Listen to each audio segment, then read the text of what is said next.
Welcome back. Today we are going to plant some seeds. Let's go.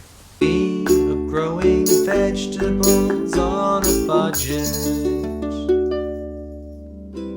Before we go any further, we need to do some planning. We need to be smart when gardening so as to set ourselves up for success. I need to be careful about when I plant out my tomatoes. Tomatoes are pretty frost sensitive, that is, if they experience frost or too low a temperature, they will die. I could wait until spring to begin raising seedlings, but I want to maximize my harvest. It will take a couple of months for my plants to reach maturity from planting them as seeds, and waiting to plant them will delay when I can start harvesting tomatoes. I want to plant my tomatoes as soon as it's safe to do so that they don't die and that they will give me as much time before next winter as possible.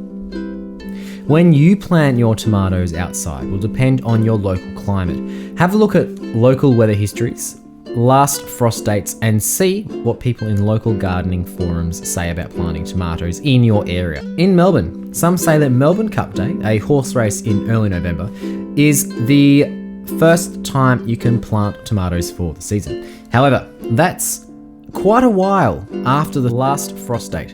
Instead, I'm going to be aiming to plant my tomatoes outside during late September or early October.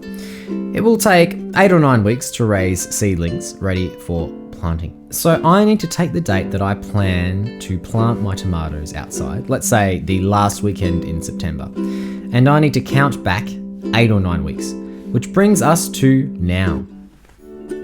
Today I'm going to need the potting mix I bought, the tomato seeds I ordered, a couple of things from the kitchen, a colander and a couple of mixing bowls, and these are optional and I'll show you why in a second I'm using them. And some old yogurt containers. I'm using yogurt containers as the pots that I'll raise my seedlings in. These are super cost effective because we eat yogurt in our house anyway, and so it was simply a matter of saving the containers. You could also use ice cream containers or even milk bottles cut in half.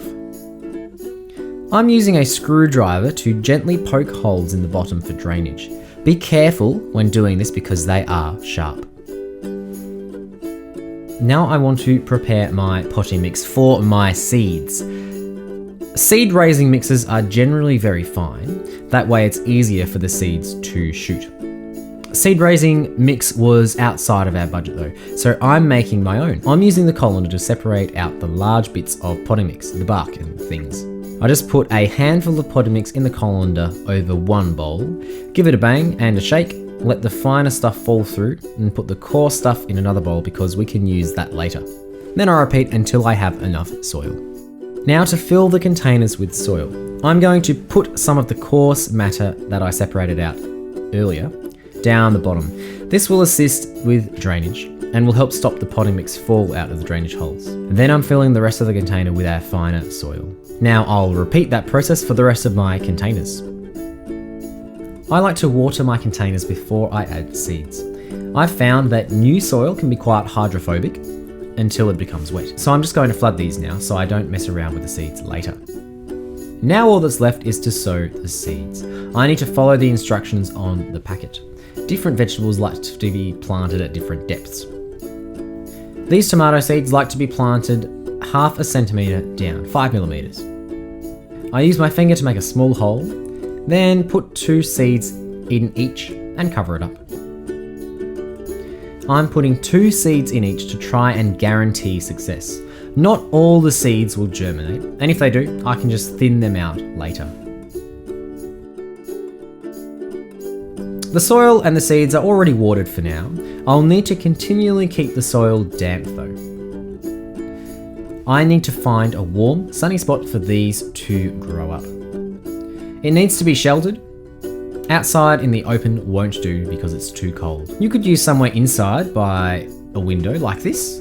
I'm not going to put mine here because I have cats that like to dig in things and push things over.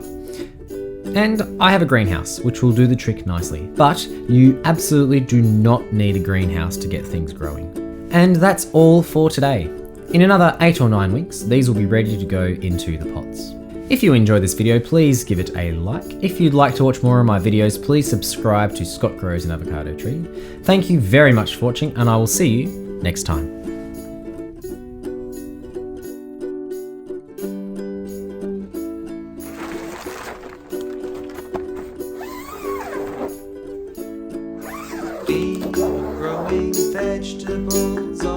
budget.